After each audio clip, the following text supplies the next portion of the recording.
오늘의 말씀은 에베소서 5장 21절에서 33절까지입니다.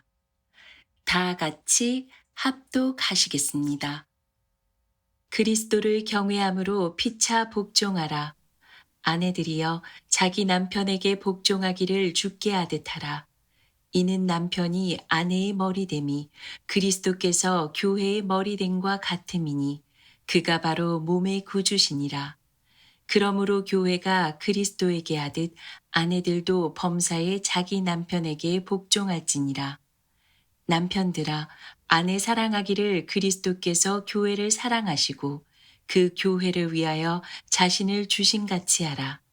이는 곧 물로 씻어 말씀으로 깨끗하게 하사 거룩하게 하시고 자기 앞에 영광스러운 교회로 세우사 티나 주름 잡힌 것이나 이런 것들이 없이 거룩하고 흠이 없게 하려 하심이라.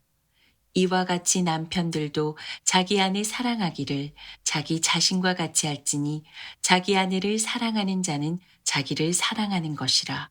누구든지 언제나 자기 육체를 미워하지 않고 오직 양육하여 보호하기를 그리스도께서 교회에게 함과 같이 하나니 우리는 그 몸의 지체임이라. 그러므로 사람이 부모를 떠나 그의 아내와 합하여 그 둘이 한 육체가 될지니 이 비밀이 크도다. 나는 그리스도와 교회에 대하여 말하노라. 그러나 너희도 각각 자기의 아내 사랑하기를 자신같이 하고 아내도 자기 남편을 존경하라. 아멘. 아멘. 할렐루야. 이 시간 우리 따뜻한 미소를 선물하시면서 서로 한번 인사하시겠습니다. 천이 되고 강국이 됩시다. 우리 한번 인사하시겠습니다. 천이 되고 강국이 됩시다. 아멘. 네, 우리가 에베소서의 말씀을 보고 있습니다. 에베소서 1장에서 3장까지의 말씀은 약간 신학적이고 교리적인 그런 내용이라고 할 수가 있습니다. 삼위 하나님께서 우리에게 베푸신 놀라운 그 신령한 은혜들을 말씀하고 있고, 우리가 얼마나 하나님 앞에서 이제 놀라운 존재가 되었는지, 우리를 교회로 불러주시고 또 교회에 주신 놀라운 비밀을 말씀해 주셨습니다. 그리고 난 다음에 4장 이후로부터는 우리의 삶이 성도로서 합당한 삶이 어떠한 삶인지를 계속해서 지금 말씀하고 있습니다. 오늘은 성도로서 어떻게 부부 생활을 해야 되는지, 남편으로서 아내로서의 합당한 삶이 어떤 삶인지를 오늘 우리에게 말씀하고 있습니다. 여러분, 사실 부부가 되고 가정을 이룬다는 것은 너무나도 중요한 우리의 삶입니다.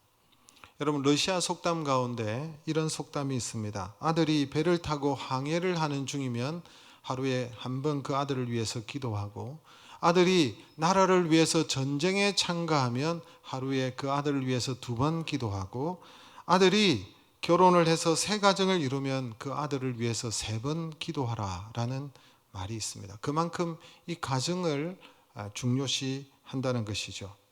여러분, 유대 나라는 바벨론의 침략으로 멸망을 당한 지 무려 2000년 동안 전 세계에 흩어져서 나라 없는 서름을 경험했습니다. 그럼에도 불구하고 그들의 신앙과 문화와 전통을 그대로 간직하고 있습니다. 소수민족으로서 오랜 세월 동안 박해를 받으면서 어떻게 이런 일이 가능했는지 놀라움을 금할 수 없습니다. 그런데 이들이 그렇게 할 수 있었던 이유는 여호와 하나님을 섬기는 믿음 위에 가정을 세웠기 때문입니다.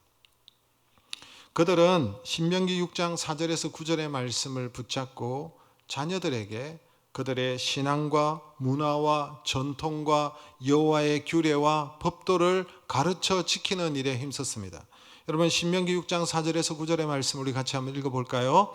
이스라엘아 들으라. 우리 하나님 여호와는 오직 유일한 여호와이시니 너는 마음을 다하고 성품을 다하고 힘을 다하여 내 하나님 여호와를 사랑하라.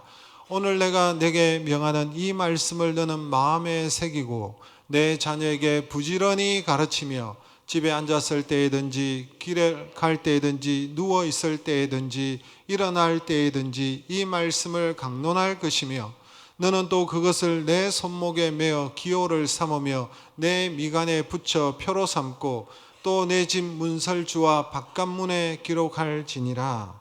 유대인들은 이 말씀을 붙잡고 그대로 순종했습니다. 각 가정마다 아버지들이 가정의 영적 제사장의 역할을 감당하면서 자녀들에게 말씀을 부지런히 가르치고 말씀을 암송시켰습니다. 가정을 믿음 위에 든든히 세워나갔습니다. 그렇기 때문에 오늘날도 변함없이 유대인들은 정체성을 잃어버리지 않고 그들의 신앙과 전통과 문화를 붙잡고 그것을 유지하면서 오늘 이 시대에, 오늘 이 사회에, 오늘 이 세계에 주도적인 일을 지금도 유대인들이 하고 있는 것을 보게 됩니다. 그러나 이와 반대로 세계를 제패했지만 강력한 로마 제국은 쉽게 무너지고 말았습니다. 그 이유는 영국의 역사학자 에드워드 기본이라는 사람이 그 이유를 가정의 붕괴의 이유를 들었습니다. 그 당시 로마에는 로마 시민의 5배나 되는 엄청난 수의 노예들이 있었답니다. 그런데 노예들이라고 해서 이들이 다 무식한 자들이 아니라 그 나라를 지배했을 때 그 나라의 아주 우수한 인력들을 여러분 로마로 데리고 왔습니다. 그들 가운데 학식이 많은 사람이 있었고 최고의 요리사와 건축가 등등 각 분야에 특출한 사람들이 많이 있었습니다. 자연이 넘쳐나는 이런 고급 인력, 이 노예들로 말미암아 로마인들은 열심히 일하지 않아도 편안히 먹고 살고 놀 수가 있었습니다. 여자들도 한가로이 목욕을 즐기며 외모를 치장하는 데 시간을 보내었습니다. 그들이 쾌락을 추구했습니다. 이렇게 부부가 방탕한 생활을 빠지다 보니까 그 결과 가정이 붕괴되고 결국은 나라를 잃게 되는, 나라가 망하게 되는 일이 일어났다고 그렇게 주장합니다. 여러분, 가정이 살아야 사실은 나라가 사는 것입니다. 하나님께서 이 땅에 직접 만드신 제도가 둘이 있습니다. 그 첫 번째는 가정이고 또 하나는 교회라는 기관을 하나님께서 만드셨습니다. 결혼은 인간이 만들어낸 것이 아닙니다. 하나님이 만드신 제도입니다. 하나님의 아이디어입니다. 그러므로 하나님께서 지시하신 그 사항들을 그대로 순종할 때 여러분 건강한 결혼 생활과 행복한 가정 생활을 할 수가 있게 되는 것입니다. 하나님께서 오늘 우리에게 부부로서 어떠한 합당한 삶을 살라고 말씀하십니까? 하나님은 우리가 행복하기를 원하고 우리가 건강한 삶을 살기를 원하고 건강한 가정을 세우기를 원하시는데 우리에게 주신 말씀이 어떤 말씀입니까? 첫째는 부부는 피차에 복종해야 된다는 것을 우리에게 말씀하고 있습니다. 여러분 22절 말씀 우리 같이 읽어볼까요? 아내들이여 자기 남편에게 복종하기를 주께 하듯 하라. 아내들은 남편에게 뭐 하라고요? 말씀하기 싫으시죠?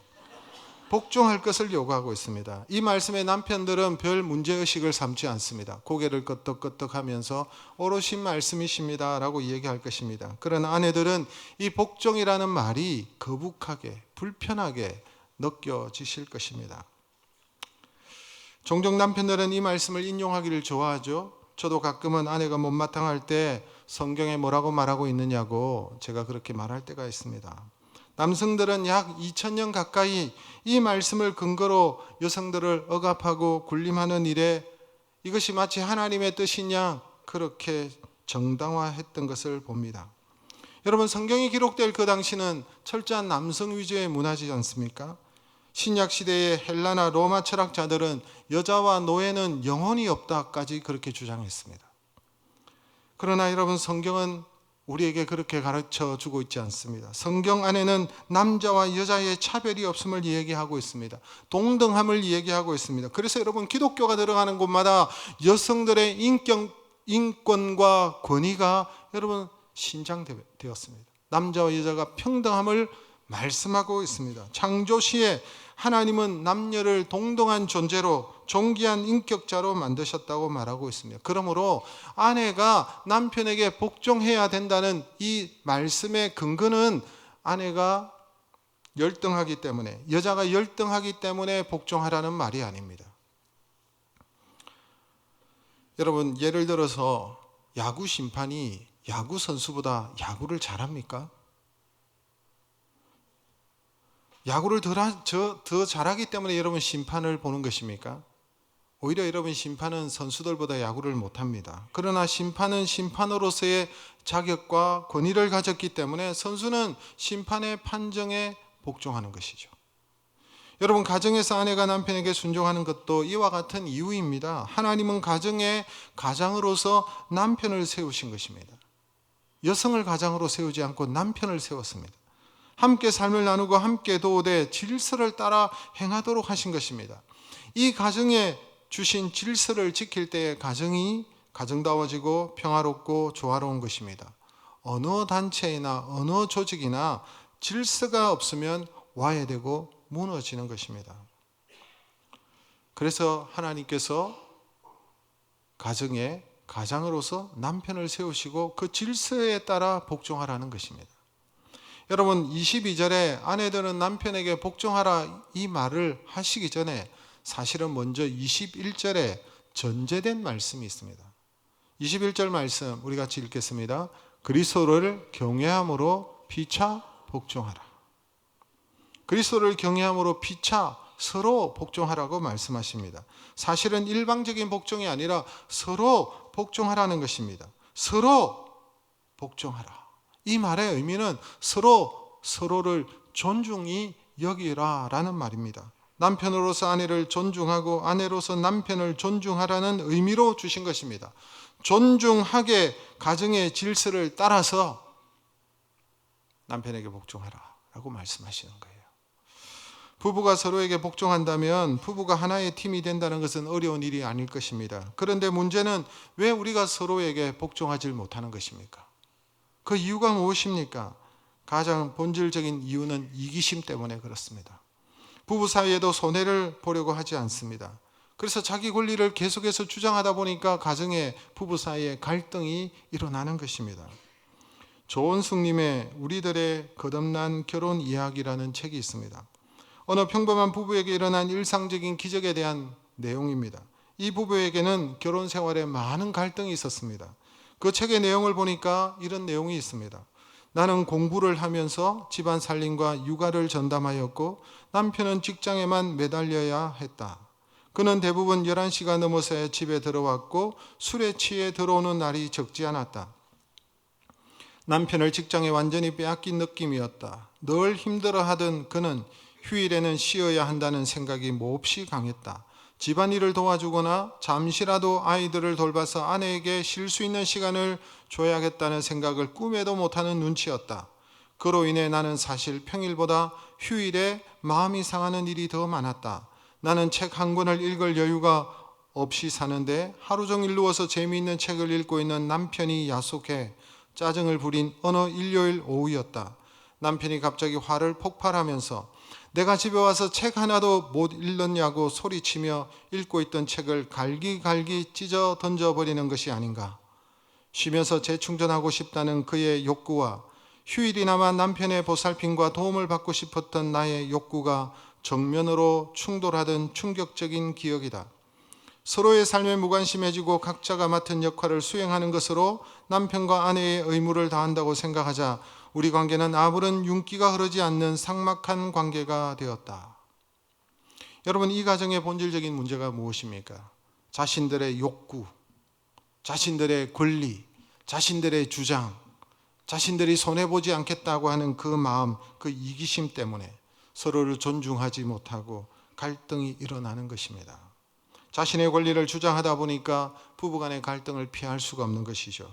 그런데 이 자매는 자신의 가정에 일어나기 시작한 어느 날의 변화에 대해서 이렇게 말씀하고 있습니다. 이렇게 말하고 있습니다. 그렇게 살던 우리 부부에게 특별한 일이 일어나기 시작했다. 40을 넘은 남편이 하나님께 순종하면서 변화하기 시작했고 동일한 변화가 1년의 시차를 두고 내게도 시작되었다. 이로 인해 우리 부부는 중년의 나이에 주책 없이 신혼기를 맞게 되었다. 아니, 연애 때나 신혼 때도 맛보지 못했던 깊은 사랑과 연합의 즐거움을 알게 되었다. 여러분, 이 가정에 일어난 근본적인 변화는 오늘 성경 21절의 말씀에 근거하고 있습니다. 그리스도를 경외함으로 피차 복종하라. 그리스도를 경외함으로 피차 복종하라. 이 부부의 회복의 결정적인 요소였다고 말합니다. 이 부부가 어떻게 그들의 마음속에 있는 이런 이기심을 극복할 수가 있고 그들이 서로 존중할 수 있는 부부가 될 수 있었을까요? 여호와를 경외함으로. 남편도 그리스도 앞에, 아내도 그리스도 앞에서 그리스도의 주권을 인정하고 그리스도를 경외하게 될 때 서로에 있는 이기심과 자존심을 내려놓을 수 있었다는 것입니다. 남편의 변화된 모습을 이렇게 고백하고 있습니다. 내 말에 귀 기울여주는 남편의 변화는 나를 깜짝 놀라게 했다. 내가 제기하는 문제들을 귓등으로 듣고 헐러버리는 식으로 나를 지나치게 했던 남편이 아니었던가. 아내인 나를 섬겨주는 남편이 위해 나 또한 섬김받는 자로 군림하고 싶은 생각이 없어졌다. 나는 전보다 더욱 남편을 존경하게 되었고 다른 사람 앞에서 그를 높여주게 되었으며 그의 사랑하는 아내로 순종하는 아내가 되기 위하여 노력하게 되었다. 이런 변화에는 아무런 말다툼이나 논쟁이 필요 없었다. 남자가 먼저니 여자가 먼저니 하는 신학적 논쟁도 여성 해방론적인 논쟁도 필요 없었다. 그리스도를 경외함으로 피차 복종하라는 주님의 가르침만이 있을 뿐이었다. 여러분, 가정의 주인이 누굽니까? 남편이 주인입니까? 아내가 주인입니까? 아니죠. 가정의 주인은 오직 그리스도께서 가정의 주인이십니다. 그러면 우리는 비로소 주 안에서 서로를 높이게 되고 서로를 인정하게 되고 서로를 섬기게 되고 서로를 존중하게 되는 것입니다. 왜냐하니까 이것이 그리스도의 마음이기 때문에 그렇습니다. 그리스도가 그 가정의 주인이 되면 그리스도의 마음이 그 가정에 흐르는 것입니다. 빌립보서 2장 5절에 이런 말씀이 있죠. 너희 안에 이 마음을 품으라. 곧 그리스도 예수의 마음이니. 예수님의 마음이 어떤 마음입니까? 이어서 6절에서 7절, 8절의 말씀까지 우리 같이 읽겠습니다. 그는 근본 하나님의 본체시나 하나님과 동등됨을 취할 것으로 여기지 아니하시고 오히려 자기를 비워 종의 형체를 가지사 사람들과 같이 되셨고 사람의 모양으로 나타나사 자기를 낮추시고 죽기까지 복종하셨으니. 만일 여러분 그리스도의 마음을 이 부부가 가진다면, 그리스도의 마음을 우리 가정에 가질 수 있다면, 여러분 그리스도께서 어떤 마음이셨습니까? 자기를 낮추시고 죽기까지 복종하신 그 마음이었습니다. 그래서 그 마음을 가질 수 있다면 피차 기쁨으로 서로에게 복종할 수 있는 것입니다. 자신을 비우고 낮추고 그렇게 서로를 존중할 수 있는 것입니다. 그러므로 부부가 이 그리스도의 마음을 갖기 위해서 예를 써야 되는데 방법은 성령 충만함입니다. 성령님은 예수의 영이시기 때문에 성령으로 충만하게 되면 그리스도의 마음을 가지게 되고 그리스도를 높여드리고 싶은 그 마음의 자리에서부터 각자의 이기심을 뛰어넘어 서로 기쁨으로 복종함이 가능하게 되는 것입니다. 그리스도의 마음을 가져야 되는 거예요. 그리스도가 가정의 주인이십니다. 그리스도 안에서 피차 복종함으로 아름다운 가정을, 성도로서 합당한 가정을 이루어 가시기를 주님의 이름으로 축복합니다. 그리고 여러분, 특별히 믿지 않는 남편들과 함께 살고 계시는 우리 아내분들에게 주시는 말씀이 있습니다. 오늘 본문에 나오는 말씀은 아니지만 믿지 않는 남편들에게 여러분, 믿음을 가진 자매들이 어떻게 해야 되겠습니까? 베드로전서 3장 1, 2절의 말씀 우리 같이 한번 읽어볼까요? 아내들아 이와 같이 자기 남편에게 순종하라. 이는 혹 말씀을 순종하지 않는 자라도 말로 말미암지 않고 그 아내의 행실로 말미암아 구원을 받게 하려 함이니 너희의 두려워하며 정결한 행실을 봄이라. 믿지 않는 남편을 모신 아내들은 어떻게 하라는 것입니까? 2배, 3배로 더 잘해야 되는 것입니다. 설사 예수 믿는 것을 박해하는 남편이라도 예수 믿는 것 외에는 아내에게 나무랄 것이 없도록 아내가 그렇게 남편을 섬겨라 라고 말하고 있습니다. 최선을 다하셔야 되는 것입니다. 말이 아니라 그 아름다운 행실과 덕으로 말미암아 믿음으로 말미암아 예수를 믿게 되는 사람들이, 남편들이 너무나도 많습니다. 잘 순종하고 잘 그 남편을 따르게 될 때 남편의 마음이 움직이는 것입니다. 그러기에 이런 아내분들은 참 힘들고 어려운 삶을 살아가셔야 되겠지요. 한 생명을 위하여, 남편을 위하여 십자가를 지는 고통과 희생이 따르게 되는 것입니다. 거기에 비하여 잘 믿는 남편을 모신 아내들은 얼마나 행복한지 항상 감사하고 더 존중하고 순종하시기를 힘쓰시기를 주님의 이름으로 축복합니다. 두 번째로, 남편은 아내를 사랑해야 된다고 구구절절 말씀하고 계십니다. 남녀가 결혼을 해서 가정을 이루고 살아가는 것은 쉬운 일이 아닙니다. 남자는 남자대로, 여자는 여자대로 고생이 많은 것입니다. 특별히 여성분들은 아이를 임신하여 10달 동안 몸에 지니고 다니는 수고와 엄청난 해산의 고통, 그리고 아이의 양육과 가사노동까지 그야말로 고생입니다. 가만히 보면 그래서 여성들이 더 불쌍하게 생각이 되는 경우가 많습니다. 저는 제 아내의 수고를 보고 제가 여자가 되지 않는 것에 대해서 하나님 앞에 감사했습니다. 이건 빈말이 아닙니다. 그런데 이렇게 고생이 많음에도 불구하고 왜 자매들이 결혼을 합니까? 혼자 사는 것이 낫지 않습니까? 왜 결혼을 하고 왜 시집을 오는 것입니까? 딱 한 가지 이유 때문에 그렇습니다. 남편의 사랑을 기대하기 때문에 그렇습니다. 그 남편을 믿고 그 남편의 사랑 때문에, 그 사랑을 기대하기 때문에 결혼하는 것 아닙니까? 그래서 성경에 이렇게 말씀하고 있습니다. 오늘 25절의 말씀 우리 같이 읽어볼까요? 남편들아 아내 사랑하기를 그리스도께서 교회를 사랑하시고 그 교회를 위하여 자신을 주신 같이 하라. 그래서 남편들에게 아내 사랑하기를 가르치고 있습니다. 28절의 말씀도 같이 읽겠습니다. 이와 같이 남편들도 자기 아내 사랑하기를 자기 자신과 같이 할지니 자기 아내를 사랑하는 자는 자기를 사랑하는 것이라. 여기서 자기 아내를 사랑하는 것이 곧 자기를 사랑하는 것이라고 말씀하고 있습니다. 그 이유가 무엇입니까? 남편과 아내는, 부부는 한 몸이기 때문에 그렇습니다. 아내를 사랑하는 것이 바로 나를 사랑하는 거예요. 남편을 사랑하는 것이 바로 나를 사랑하는 거예요. 왜 그렇습니까? 부부는 한 몸이기 때문에. 사실 여러분, 남편이 아내를 사랑하면 그 사랑은 모두 자신에게 돌아옵니다. 겨우 어떤 경우에는 몇 배로 돌아오는 사실을 우리가 알아야 되는 것입니다. 여러분, 하나님의 사랑은 무조건적인 사랑이지만, 무조건적으로 우리에게 베푸시고 은혜를 주시는 사랑이지만, 조건 없이 주시는 사랑이지만, 여러분 사실 인간의 사랑은 그렇지 못합니다. 받는 만큼 주는 것이 인간의 모습입니다. 처음에는 죽지 못해 사는 것처럼 보이지만 조그만 시간이 가면 그 뜨거웠던 감정이 식고 나면, 여러분 사실은 인간의 사랑은 참 하나님의 사랑에 비해서 별 볼 일 없는 그런 사랑이지 않습니까? 받는 만큼 주게 되는 그런 사랑이에요. 따라서 여러분, 사랑을 많이 받을수록 사랑을 배우게 되고 사랑을 베풀 줄 아는 사람이 되는 것입니다. 사랑이 많은 여성들을 살펴보면 대개 부모님으로부터 사랑을 많이 받았습니다. 그리고 남편으로부터 사랑을 많은 사람임을 볼 수가 있습니다. 그러나 도무지 사랑받지 못하고 자란 여인들은 사랑할 줄 모릅니다. 아내를 사랑할 줄 모르는 남자들은 대개 아내로부터 그래서 사랑을 받지 못합니다. 사랑할 때 사랑을 받는 것입니다.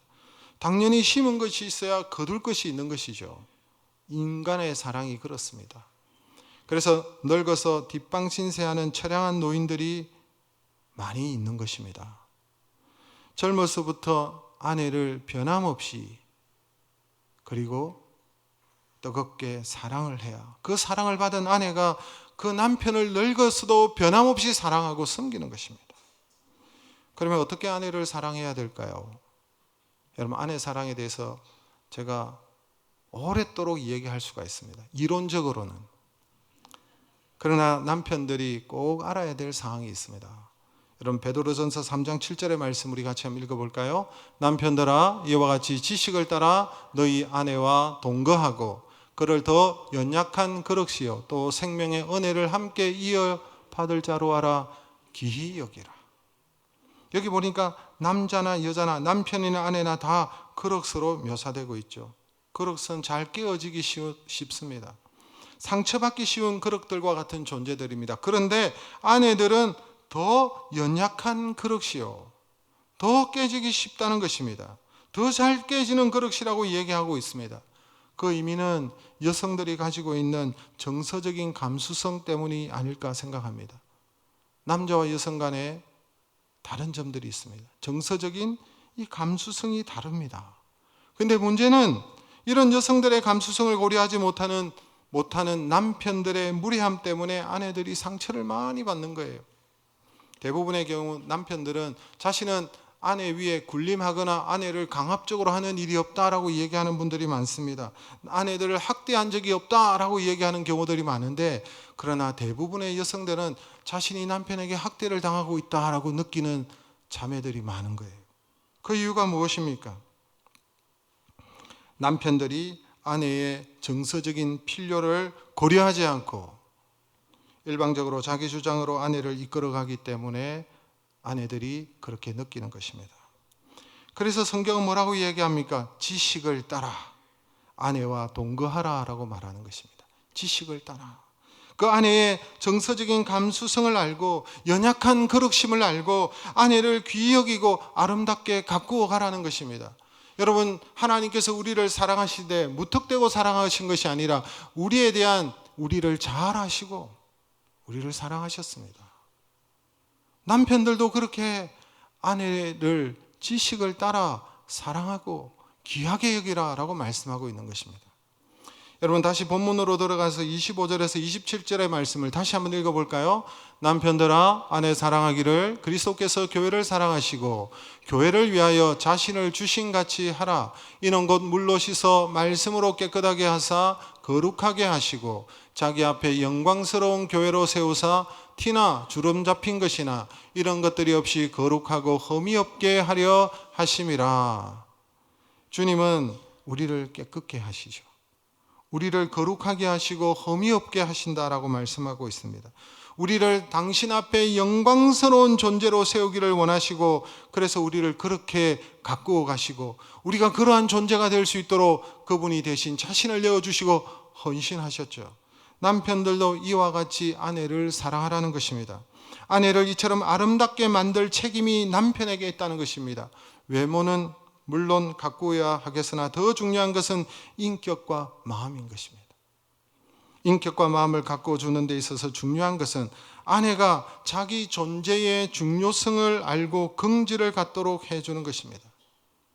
우리가 결혼을 했을 때, 이 남편을 만나고 남자를 만났을 때 아내가 내가 더욱더 아내의 존재로서 자기 존재의 중요성을 깨닫고 긍지를 가질 수 있어야 된다는 것입니다. 여러분, 결혼을 해서 남자도 그렇고 여자도 그렇고 서로 성장해야 되는 것입니다. 남편과 결혼을 해서 아내가 지금 성장하고 있고 더 존재의 중요성을 깨닫고 자신이 얼마나 귀한 존재인지 계속해서 발전하고 성장하고 있다는 사실을 느낄 수 있어야 되는 것입니다. 그런데 어떤 경우에는 남자들이 여성들이 함께 결혼을 했을 때 서로 성장하지 못하고 서로 가로막고 서로 존재의 중요성을 깨닫지 못하고 여러분 오히려 더 위축되고 더 자라지 못하는 그런 상황이 벌어지고 있다면 그 결혼에는 문제가 있는 것입니다. 남편은 아내의 정서적인 필요를 무시하거나 아내의 존재의 중요성을 가볍게 여기면 그 아내는 외롭고 불쌍하고 초라하게 되는 것입니다. 가끔 어떤 자매들을 보면 마음이 아플 때가 있습니다. 정말 똑똑하고 명랑하고 곱고 아름다운 자매인데 남편으로 인하여서 아름다움을 잃어버리고 얼굴에 수신과 고독과 불안이 가득한 모습으로 변해버리는 모습을 볼 때 안타까운 거예요. 남편들이요, 아내가 긍지를 가질 수 있도록 존재의 귀중함을 가질 수 있도록 여러분들이 애써 주시기를 바랍니다. 남편이 아내를 귀하게 여기지 않으면 도대체 누가 그 아내를 귀하게 여기겠습니까? 남편들이 아내를 귀하게 여기고 아름답게 여기고 존귀하게 여길 때에 아내들이 살아나는 것입니다. 남편이 아내를 사랑하고 가꾸어주면 아름답게 피어나는 거예요. 식물이나 사람이나 사랑을 받아야 아름다워지는 것입니다. 아내를 귀히 여기고 많은 사랑을 베푸는 남편들이 되시기를 주님의 이름으로 축복합니다. 그리고 마지막으로 먼저 자신이 변해야 합니다. 오늘 제가 이런 설교를 하고 나면 부작용들이 일어납니다. 제가 이런 설교를 자주 하는 것이 아니지만 집에 가면 부작용이 일어나요. 문제가 일어나요. 자기가 해야 할 것은 잊어버리고 상대방이 해야 될 것을 막 요구하기 때문에 그런 것입니다. 남편들이 집에 가서 들었지? 아내의 머리가 누구야? 남편이지. 그러면 좀 고분고분해야지. 왜 그래? 이렇게 하면서 남편들이 오늘 들었던 말씀을 가지고 아내들에게 요구하는 것입니다. 아내들도 마찬가지예요. 예수님은 자기 목숨을 버리면서까지 우리를 사랑해 주셨는데 당신은 뭐 하고 있느냐고, 내게 뭘 해준 게 있느냐고 이런 식으로 따지기 시작하는 거예요. 남편으로서 자격이 없다고, 그래서 내가 순종하고 존중할 수 있겠느냐고 이렇게 막 대드는 거예요. 대들어요. 이런 식으로 하다 보니까 가정에서 스트레스가 더 쌓이고 부부 사이가 더 악화되고 저는 가정 불화범이 되는 것입니다. 여러분, 사랑의 본질이 무엇입니까? 사랑은 주는 것입니다. 사랑은 먼저 하는 것입니다. 먼저 사랑하고 먼저 존경하는 것입니다. 깨달은 사람이 먼저 하는 것입니다. 좀 나은 사람이 먼저 하는 거예요. 여러분, 우리를 가만히 보면 우리는 항상 상대적이에요. 반응적인 심리를 가지고 있습니다. 우리는 다른 사람들을 대할 때 그가 어떻게 나에게 대하느냐를 가만히 살펴보다가 지켜보다가 상대방이 하는 대로 합니다. 상대방이 나를 친절하게 대해주면 나도 친절하게 대해주고, 상대방이 나를 점잖게 대해주면 나도 점잖하게 대해주고, 상대방이 나를 못되게 굴면 나도 더 악하게 구는 것이 우리의 모습이지 않습니까? 사람에게는 이런 못된 심리가 있는 거예요. 그러나 우리는 이것을 바꿔야 됩니다. 그렇지 않으면 악순환이 계속해서 돌아가는 거예요. 이 악순환을 선순환으로 바꾸기 위해서는 내가 먼저 변해야 되는 거예요. 내가 먼저 해야 되는 것입니다.